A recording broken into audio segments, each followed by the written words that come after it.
Bonjour, je m'appelle Camilla et je suis née en Pologne. À cette époque-là, mes parents étaient assez révoltés contre Dieu.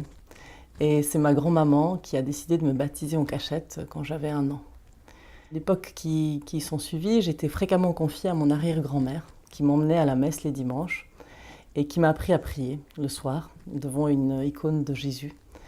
Et ces paroles résonnent encore dans ma tête aujourd'hui quand je prie. Par la suite, mes camarades allaient au catéchisme, se préparaient à la première communion, et tout ça me semblait merveilleux. Et un jour, j'ai osé demander à ma maman de pouvoir aussi m'y préparer. À mon grand étonnement, elle a été d'accord et m'a même accompagnée dans cette préparation. À ce moment-là aussi, mon papa nous a quittés. Quelque temps plus tard, ma maman m'a amenée en Suisse pour me soigner.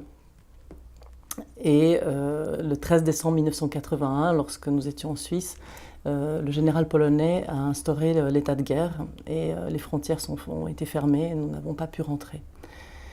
Donc s'en suivirent des années d'exil, de déracinement difficiles pour nous, pour moi. Et à l'âge de 18 ans, j'étais assez triste, solitaire, je ne trouvais pas d'espoir dans ma vie.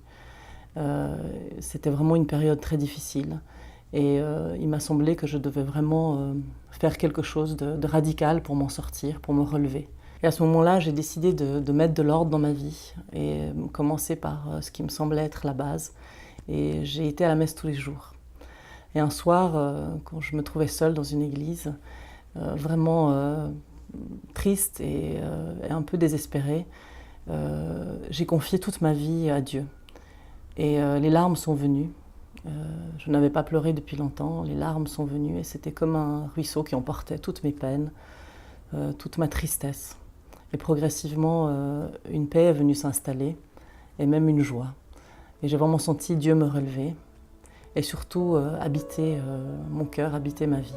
Et depuis, je crois que je ne me suis plus jamais sentie seule.